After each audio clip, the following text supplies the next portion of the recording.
Bismillahirrahmanirrahim. On continue avec cette série de ressorts et cette fois on va présenter dans cette sixième partie les rondelles utilisées dans le freinage des écrous filetés. Elles sont aussi classées avec les ressorts. Nous allons modéliser 3 rondelles de ce type. La rondelle conique élastique appelée Belleville, d'après son inventeur Julien Belleville, c'est un ingénieur français. La rondelle dite Crower et la rondelle ondulée. Il existe bien sûr d'autres types, mais nous allons nous limiter dans ce tutoriel uniquement à ces 3-là. On va commencer avec la rondelle conique Belleville. C'est un anneau de forme tronconique aplati sur lequel la charge s'exerce axialement. Elle reçoit une force importante pour une faible course. Sa propriété élastique lui permet de travailler aussi bien dans les applications dynamiques que statiques. Sa finition en fabrication, elle est soit martelée à la grenaille, soit phosphatée, et on la trouve parfois brunée et lubrifiée. Il existe différents empilages à travers lesquels on peut faire varier l'effort ou bien la déflexion ou bien ce qu'on appelle la flèche. Ce sont des configurations d'empilage. On peut trouver en premier le montage à rondelle unique, c'est-à-dire le cas d'une rondelle frein. On peut trouver aussi ce montage-là dit en parallèle. Nous avons augmenté le nombre de rondelles, mais dans le même sens. D'une manière générale, on ne dépasse pas les 3 rondelles au maximum. Aussi, nous avons le montage en opposition. On remarque ici que chaque rondelle est en opposition avec l'autre. Ce montage-là, il va permettre de gagner un peu en déviation, mais la charge reste la même en fonction du nombre de rondelles. Par contre, ici, nous avons un montage mixte. On trouve ici le montage en parallèle, c'est-à-dire des rondelles dans le même sens. Nous avons ici 2 rondelles dans le même sens. Et nous avons l'opposition de sens. Nous avons le montage en parallèle et le montage en opposition, appelé montage mixte. À l'aide de ce dernier montage mixte, on peut obtenir à la fois l'addition des flèches élémentaires et l'addition des charges. On va examiner de près les dimensions de cette rondelle Belleville. Nous avons en premier le diamètre de passage. Là, c'est le diamètre intérieur. Il est noté petit d avec une tolérance large de H12. Et nous avons le diamètre extérieur, grand D. Nous avons la hauteur totale. Elle est notée ici H0. On peut la trouver dans les catalogues L0. Nous avons ici cette hauteur-là, celle de la partie ou bien de la jupe tronconique de la rondelle, c'est H0. H0 est exprimé par cette relation. H0 est égal à la hauteur globale sur laquelle on va soustraire E. E, c'est l'épaisseur de la tôle ou bien l'épaisseur de la matière. Cette rondelle, avec 6 dimensions, elle va être chargée avec un effort F chargé axialement. La charge maximale F est proportionnelle à la déflexion ou bien à la déviation, c'est-à-dire la variation de cette valeur H0. Nous l'avons noté ici, petit f, elle est égale à 0,75 H0, petit h0. Pourquoi? Pour ne pas aller à la déformation plastique, c'est-à-dire la déformation permanente de cette rondelle-là, pour garder cette conicité de la rondelle. Les rondelles les plus courantes ont une déformation presque linéaire, de sorte que leur raideur peut être exprimée par cette relation-là. On va passer à la modélisation en s'appuyant sur ce catalogue. Nous avons la notation qui a changé par rapport à notre dessin. Nous avons ici le diamètre intérieur, là c'est le diamètre extérieur, là nous avons L0 et ici c'est T. Nous allons essayer de dessiner cette rondelle-là avec le diamètre extérieur de 20 mm, le diamètre intérieur de 10,2, l'épaisseur E ou bien T c'est 0,8, la hauteur H0 ou bien L0 elle est de 1,35 mm. Comment on va réaliser cette rondelle-là? On va donner notre intention de conception. Tout simplement, on va s'appuyer sur le bossage par révolution, c'est-à-dire on va dessiner cette section, on va choisir un axe et on va ajouter de la matière par révolution. On va procéder de la manière la plus simple. On va choisir le plan de face. Je vais dessiner une ligne verticale, une autre horizontale. D'après nos dimensions, je vais décaler cette ligne d'une valeur du diamètre intérieur qui est de 10,2 divisé par 2 pour avoir le rayon et je vais inverser la direction. Voilà, je valide. Encore, je vais décaler toujours le premier axe d'une valeur pour avoir le diamètre extérieur, il est de 20, donc je vais le décaler de 10. Je vais inverser la direction, je valide. Encore, je vais décaler, je vais inverser le sens. Voilà.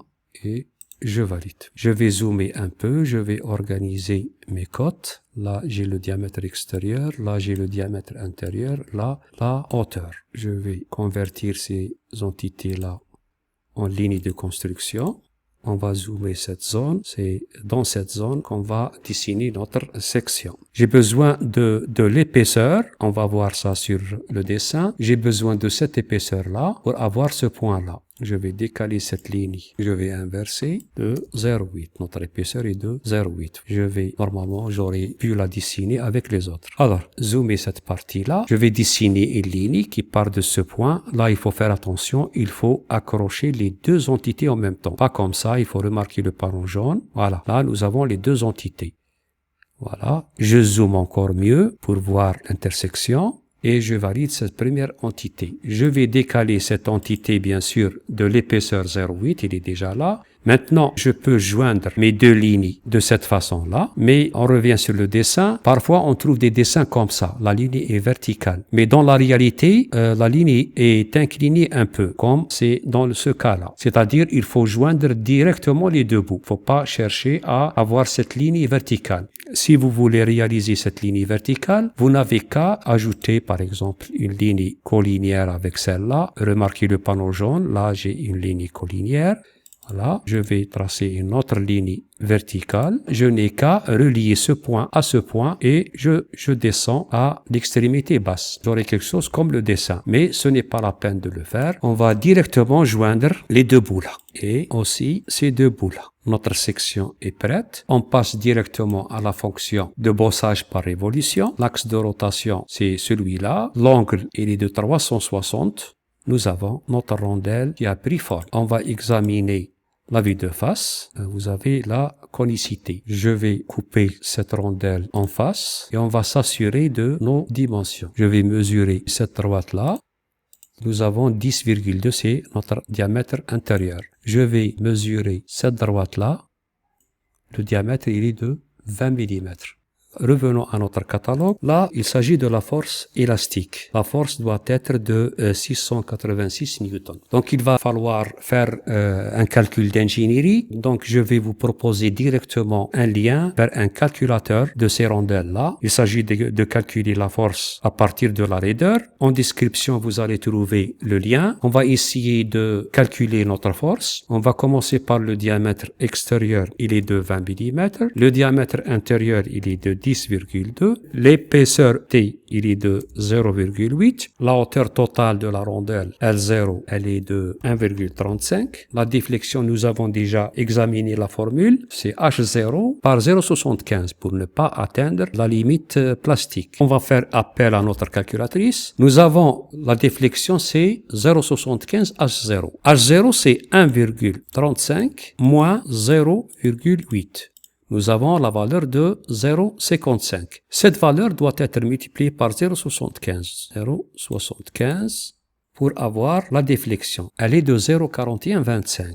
On va introduire cette valeur-là, 0,4125. La température d'utilisation, on va garder 20 degrés. Et on va calculer. Alors, là, nous avons la force, elle est de 748. Elle est loin. Pourquoi? Tout simplement parce que nous n'avons pas choisi de matériau. On va revenir. Le type de matériel ou bien de matériau, c'est l'acier inoxydable 1.4310. On va le chercher dans ce calculateur-là. Là, il s'agit des aciers qui rentrent dans la fabrication des rondelles Belleville. C'est-à-dire c'est l'acier ressort ou bien l'acier inoxydable. Pour chercher l'acier qui va avec notre catalogue, là il s'agit d'une désignation allemande. Alors il faut chercher l'équivalence pour notre matériau. Notre matériau est celui-là. Donc c'est le X12 chrome nickel 17,7. On va choisir cette nuance. Vous allez me dire pourquoi. Tout simplement parce que j'ai déjà trouvé cette nuance-là. Nous avons la désignation 1.4310. Dans la désignation allemande, c'est le X12 chrome nickel 17,7. Et vous avez les autres désignations. On revient à notre calculateur. On va calculer. La valeur ici, elle est de 690. Sur notre catalogue, la force, elle est de 686 à peu près, c'est la même valeur. Ceci est peut-être dû à la variation de la masse volumique entre les catalogues. J'espère que ça va servir dans nos calculs. On va passer à la rondelle frein. La rondelle frein est fabriquée à partir d'un fil d'acier inoxydable ou au chrome vanadium. Sa section est soit rectangulaire ou carrée. Le nom Crowley est soit de celui qui les a inventés ou celui du fabricant. On ne le sait pas encore. Elles sont utilisées pour le freinage des éléments filetés. La dent, cette dent-là, elle va s'incruster dans la matière grâce à l'élasticité. Il s'oppose au desserrage des écrous. Analysons la forme de cette rondelle pour développer notre intention de conception. À première vue d'œil, on remarque que la forme de cette rondelle est une seule spire d'un ressort hélicoïdal. Automatiquement, on va se baser sur une hélice pour suivre cette forme. Pour dessiner la spire, nous avons besoin de son diamètre de base, sur lequel on va balayer la section S par B. On prend cette section et on va la balayer sur cette spire-là. La longueur B, on voit bien ici que la longueur B est dans le sens du diamètre D1. Alors, il faut ajouter 2 fois la moitié de 3,5 au diamètre D1. Finalement, notre intention de conception est un balayage d'une section S par B sur une hélice d'une seule spire. On reste avec nos habitudes et on va choisir à partir de ce catalogue une rondelle qui va avec une vis M10. Comme ça, on va rester dans quelque chose de standard. On va retenir que le diamètre D1, c'est le diamètre intérieur, il est de 10,2 et le diamètre extérieur, il est de 18,1. Par contre, la section qui constitue ce ressort-là, c'est une section rectangulaire de côté S et B. S, c'est 2,2. La valeur de B, elle est de 3,5. Essayons de retenir ces valeurs-là. On passe à la modélisation. On va choisir le plan de dessus, sur lequel on va dessiner un cercle de diamètre 10,2. On va lui ajouter les 3,5. Ça va nous faire un diamètre de 13,70. On passe à l'isométrie. On va insérer une hélice. On va zoomer. Voilà. Pour le pas, on va choisir l'épaisseur S qui est de 2,2. Pour le nombre de révolutions, on va laisser ça comme ça. On va faire une seule rotation. Vous pouvez faire moins, c'est-à-dire vous pouvez prendre 0,99. Pour mon cas, je vais laisser ça comme ça. On va prendre une seule révolution. L'angle de départ, on va commencer par l'angle 0. Voilà, on va valider. On va examiner le passage des plans de base. Nous avons le plan de face, nous avons le plan de dessus et le plan de droite. On va s'appuyer sur le plan de droite car ce plan, il va contenir le départ et l'arrivée de notre hélice. Alors, on va se mettre normal à ce plan-là. Sur ce plan, on va dessiner la section S par B. On va choisir un rectangle par son centre. On va passer à la cotation. Ce côté, c'est le côté B, c'est 3,5 et ce côté-là, c'est le côté S, il fait 2,2 mm. Voilà. Je vais créer un point de rencontre entre le centre de ce rectangle, la touche CTRL et notre courbe d'hélice. Là, nous avons le point de rencontre. Notre point se met automatiquement sur notre courbe. On va valider ça et on passe directement à la fonction de balayage. Là, c'est le profil.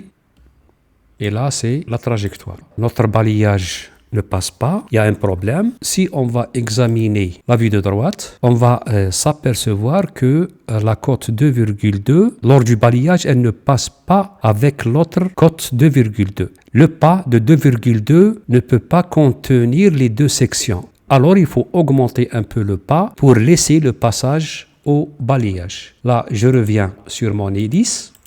Je vais changer la valeur du pas. Donc, je vais prendre peut-être 2,21 par exemple.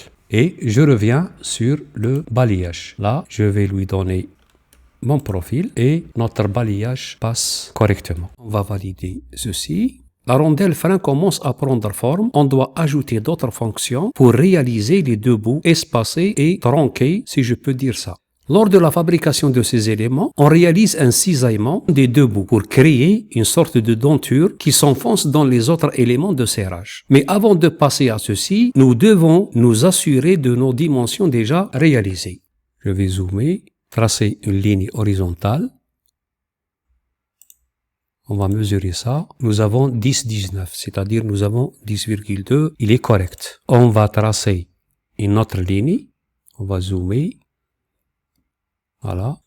On va mesurer cette ligne-là. Elle fait 17,17. Sur notre catalogue, la valeur, elle est de 18,1. Alors, il y a quelque chose qui manque. Normalement, pour un M10, normalement, la distance est de 17. Théoriquement, elle est correcte. Mais pourquoi, dans notre cas, nous n'avons pas la valeur de 18,1? Donc, essayons de revoir. On va examiner de près la forme de cette rondelle. On voit ici que la rondelle est, en quelque sorte, elle est aplatie. C'est pour cette raison que les bords sont un peu gonflés. Ceci est visible sur cette vue-là. Il y a un dépassement par rapport au diamètre extérieur.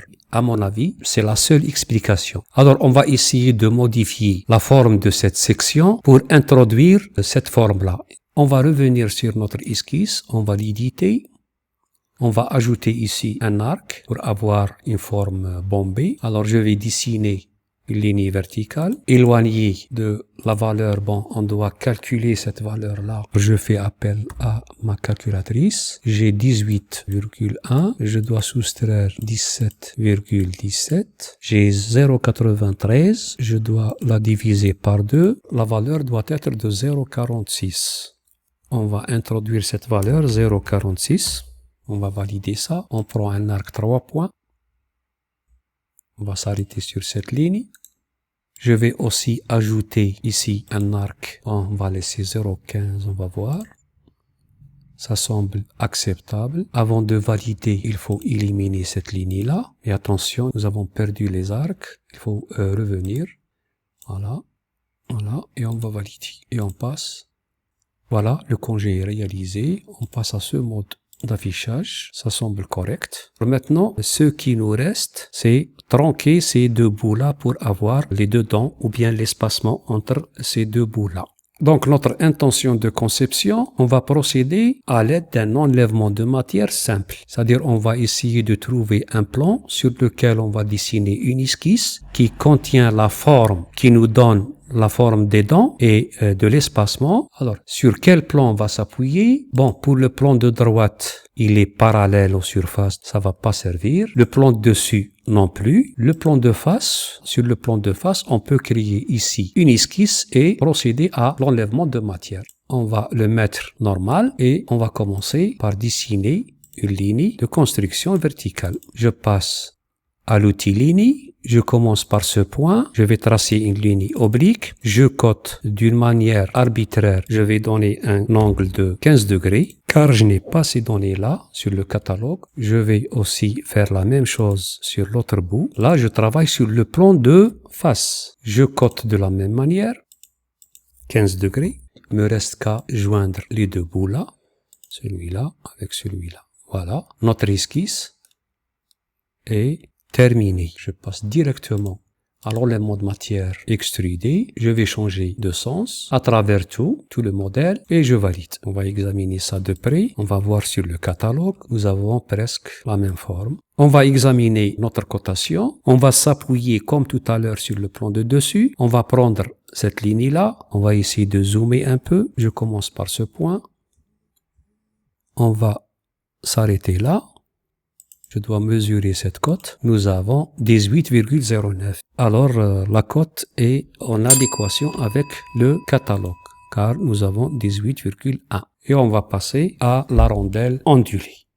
Il existe encore une rondelle qui est classée parmi les ressorts. Ce sont les rondelles ondulées. Ces rondelles-là, si on va les disposer, là, ce sont des rondelles différents diamètres. Là. Si on va prendre, par exemple, plusieurs rondelles de ce type-là et on va les superposer, on peut avoir quelque chose comme ça. Sauf que là, il s'agit d'une seule bande d'acier qui est empilée de cette façon-là. Ce ne sont pas des rondelles l'une sur l'autre, mais on peut réaliser ce type d'élément qui est considéré comme un ressort de compression. On va réaliser cette rondelle ondulée avec une épaisseur il est de 0,4. Nous avons le diamètre extérieur de cette rondelle, il est de 62,90. Le diamètre intérieur, il est de 54,20. Ce qui est important ici, c'est L0. L0, c'est la hauteur libre avant sa déformation. nous avons une valeur de 3,70. On va se baser sur cette valeur-là et le diamètre extérieur. Il faut retenir 3,70 et l'ordre d'une soixantaine de millimètres pour le diamètre extérieur. On va commencer une nouvelle pièce. On va prendre, par exemple, le plan dessus et on va réaliser une esquisse. On va prendre une ligne de construction horizontale, une ligne de construction verticale. Je dois imposer entre ce point et cette ligne, c'est-à-dire on va les sélectionner les trois ensemble et on va faire une symétrie. Ces deux points sont symétriques par rapport à cette droite. Je vais décaler cette ligne, je vais créer une ligne qui est distante de la valeur L0, c'est-à-dire je vais décaler cette entité, je peux garder ce sens ou bien je peux inverser. La valeur est de 3,7 prise du catalogue. Je valide, je vais convertir cette droite en ligne de construction. Je vais placer des points sur cette courbe-là. Je vais placer un point, je commence par le centre. Je vais placer un point ici, un autre point ici et un autre point ici. De la même manière, je peux prendre ici un autre point ici et un autre point ici. Je vais imposer là des contraintes de symétrie. Ce point, appuyer en même temps sur la touche CTRL, j'ai une symétrie. Aussi pour ces deux points-là par rapport à une symétrie. Et ce point par rapport à cette droite, une symétrie.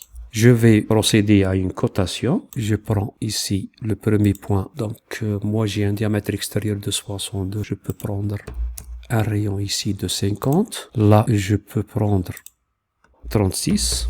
Là, je peux prendre 18. Ce sont des valeurs arbitraires parce que c'est pas noté sur le catalogue.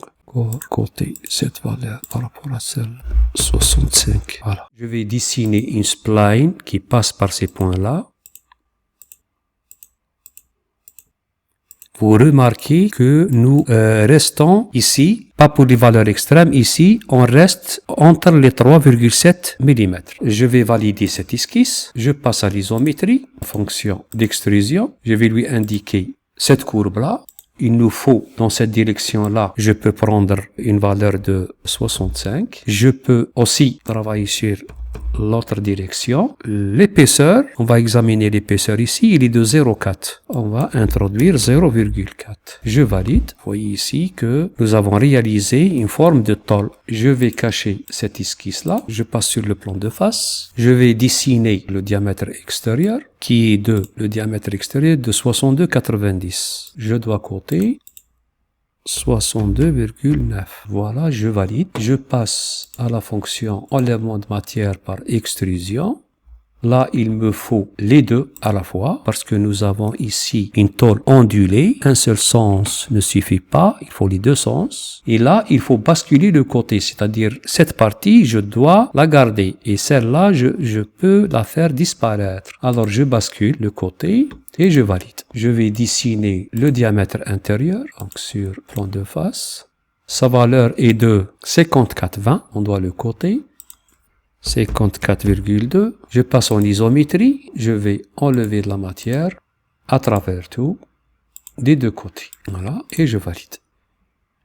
Et vous avez votre rondelle ondulée.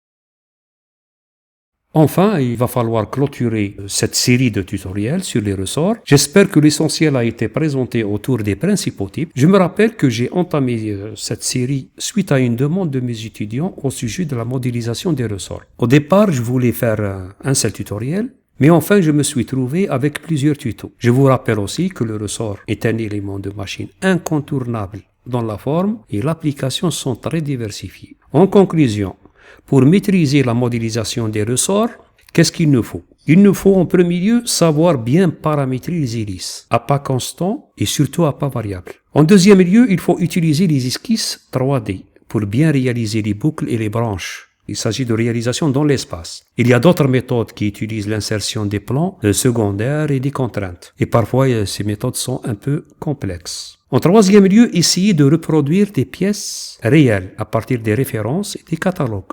Bien sûr, quand vous les aurez entre les mains. J'espère qu'on va se retrouver prochainement dans de futures applications. Je vous remercie infiniment pour votre attention et à bientôt.